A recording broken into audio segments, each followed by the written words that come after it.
가족에 대한 성경적인 이해, 하나님의 기준이 무엇인지 구강 두 번째 순서를 통해서 함께 나누어 보도록 하겠습니다.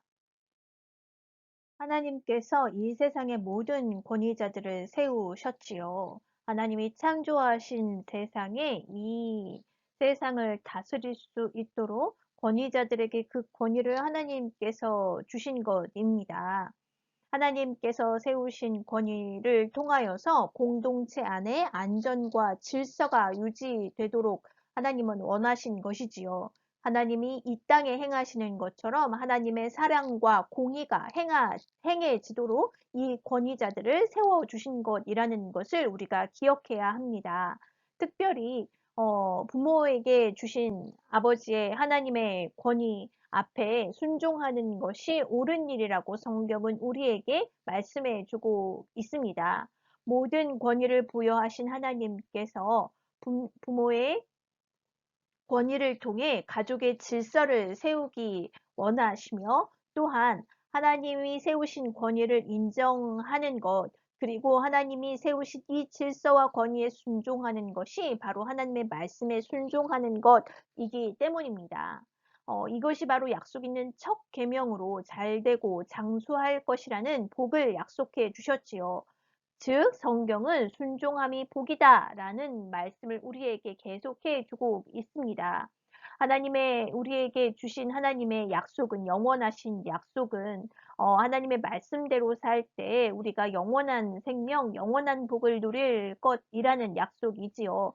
곧 순종할 때 하나님이 우리에게 복 주신다라는 것이 성경의 핵심이라는 의미입니다. 이 순종은 하나님의 말씀에 대한 순종이며 곧 하나님께서 세우신 권위에 대한 순종 또한 의미하는 것을 우리가 기억하는 것이 필요합니다.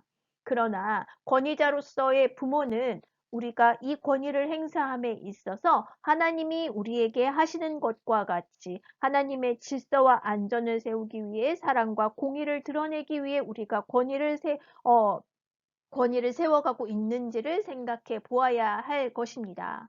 하나님께서 이러한 자신의 권위를 통하여서 우리의 필요를 채우시고 가장 선한 것, 가장 좋은 것을 주시고자 이 권위를 사용하십니다.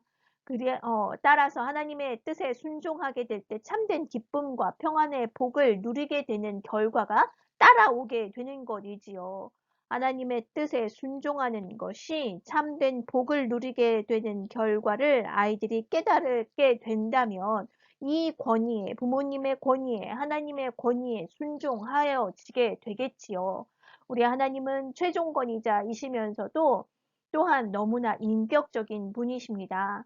그리하여서 모든 일을 억지로 하지 않으시고 우리에게 사랑으로 또한 인내함으로 기다려 주심으로 우리에게 자신의 권위로서 억압하지 않으신다는 것을 우리는 기억해야 합니다. 하나님께서 우리에게 행하시는 것과 같이 하나님께서 우리에게 주신 그 권위를 통하여서 하나님의 선하신 뜻이 하나님의 사랑이 드러나도록 이 부모의 권위를 해야 하는 것이지요. 그럼으로써 최종 권위자이신 하나님께 순종하는 우리의 태도가 요구되어지는 것입니다. 권위를 부여해주신 하나님께 우리가 먼저 부모로서 부모된 권위를 내려놓고 순종할 때 우리 아이들은 그 권위를 인정하고 존중하고 또한 그 권위를 순종함으로써 얻는 복들을 깨닫게 되어지고 그 복을 누리게 될 것입니다. 순종함으로써 우리는 권위자에게 사랑과 존경을 나타내 보일 수 있습니다. 사랑은 말로서만 하는 것이 아니라 행하는 것이기 때문입니다. 행함을, 즉 순종함으로 사랑을 표현하는 것입니다. 우리가 순종으로 행할 때 우리는 우리에게 그 권위를 부여하신 하나님을 믿고 사랑한다는 것을 나타내는 것이라는 것을 기억해야 합니다. 가장 좋은 것, 가장 선한 것을 주시는 최고의 권위자이신 하나님을 신뢰한다면 내가 원하는 것보다 나를 더 잘 아시고 나를 더 사랑하시는 분이심을 믿기에 내가 원하는 것이 아닌 하나님이 원하시는 그 뜻에 순종할 수 있게 되어지는 것이지요. 하나님이 원하시는 것을 행하는 것은 하나님을 믿고 사랑한다는 것을 표현하는 것이며 이 순종을 통하여서 더욱더 친밀한 관계로 들어가게 되는 것입니다.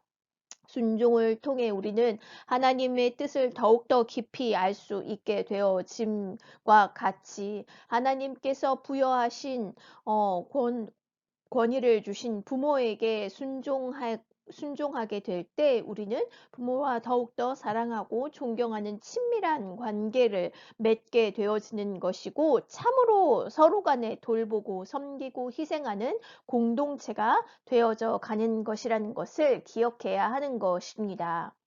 우리 아이들에게 순종을 가르치기 위해서는 참으로 하나님의 사랑으로 우리에게 주시는 하나님의 그 선함과 하나님의 질서와 하나님이 우리에게 보여주시는 사랑과 공의를 행해야 된다는 것, 그것을 부모로서 우리는 더욱 기억해야 하고 그에 대한 사랑으로서 순종함으로 우리 아이들이 반응할 때 참으로 복된 삶, 참으로 더욱더 친밀한 하나님과의 관계, 부모와의 관계를 형성함으로써 참된 공동체를 경험할 수 있게 된다는 것을 기억하고 아이들에게 가르쳐야 할 것입니다.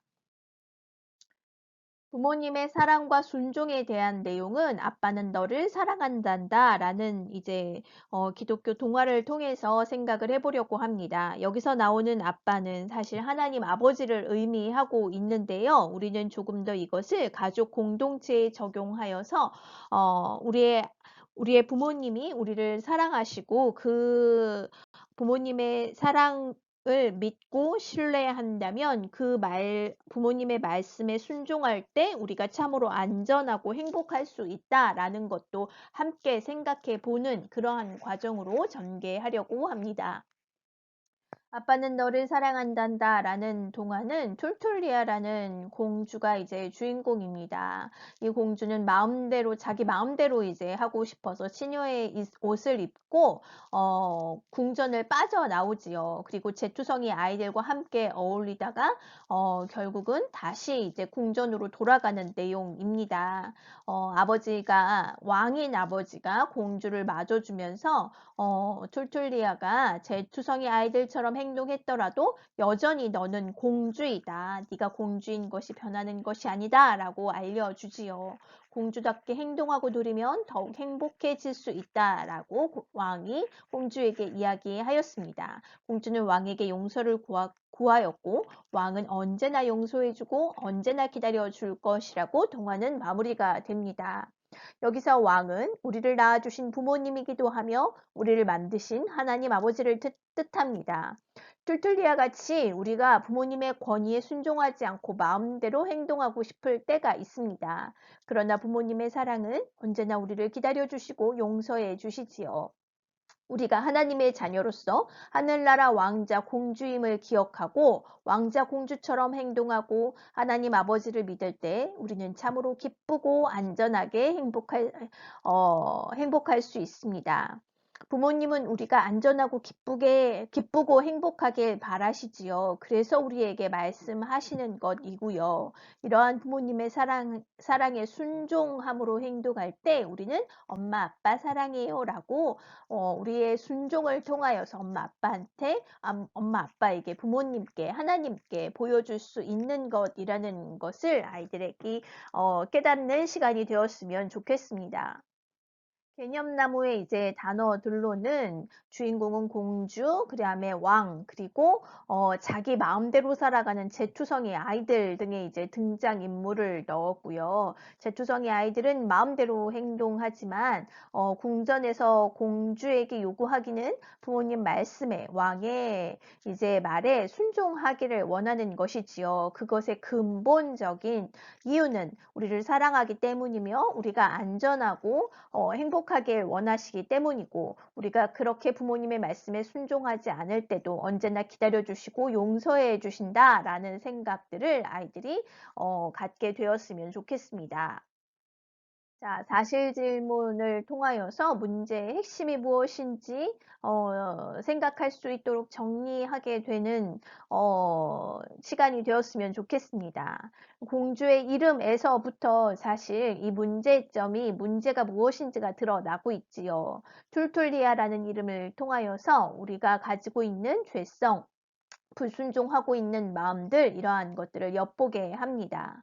상상 질문을 통하여서는 이 동화가 예수님의 비유와 같이 비유로 이야기되어지고 있기 때문에 아이들에게 왕이 누구를 의미하는지 공주는 제투성이 아이들은 누구를 뜻하는지 생각해 볼 수 있도록 해야 우리의 삶으로 적용하여지고 나의 삶에 그리고 나의 모습을 들여다 볼 수 있도록 하는 관점을 제시할 수 있을 것입니다.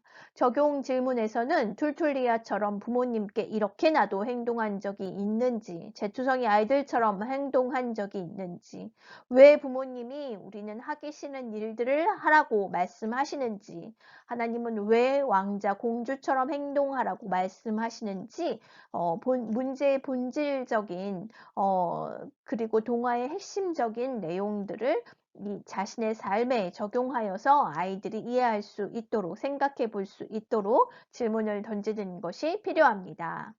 종합 질문에서는 제투성이 아이들과 투툴리아가 다른 점은 무엇인가요? 정말 하나님의 자녀와 그리고 죄의 자녀가 이렇게 다르다는 것을 아이들이 인식하는 것이 이 동화의 사실 이 동화에서 전달하고자 하는 핵심이지요. 우리가 제투성이 아이들처럼 행동한다 할지라도 우리가 공주가 아닌 것이 아니며 왕자가 아닌 것이 아니다. 한번 하나님의 자녀는 언제까지나 하나님의 자녀로서 하나님 나라의 왕자 공주이다. 그렇기 때문에 우리가 돌아오기를 하나님 아버지는 언제나 기다리신다. 이것이 이제 동화의 핵심이기 때문에 이 제투성이 아이와 툴툴리아의 다른 점을 비교해 봄으로써 구원받은 하나님의 자녀 그리고 부모님이 사랑하는 우리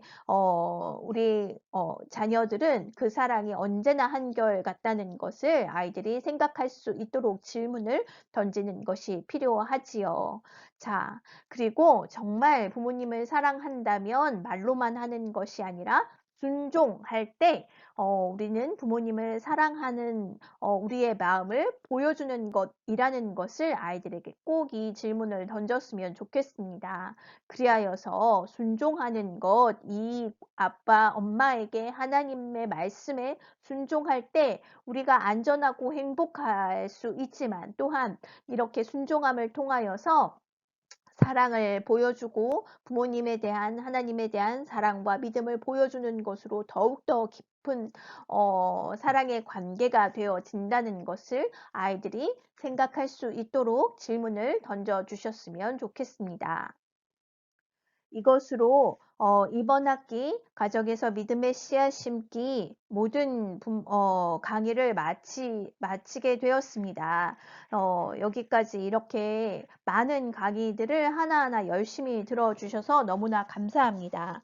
다음 학기 강의에 이어서는 우리가 아직 다루지 않은 10가지 주제들에 대해서 기독교적인 관점을 먼저 부모인 우리가 먼저 인식하고 그리고 아이들에게 그러한 관점으로 사고할 수 있도록 또한 그러한 기준으로 우리 아이들이 살아갈 수 있도록 심어주는 좀 더 이제 실전적인 내용들을 더 많이 함께 다루어 보는 시간이 되었으면 합니다. 이 학기 동안 열심히 강의를 들어주셔서 참, 너무나 감사드립니다.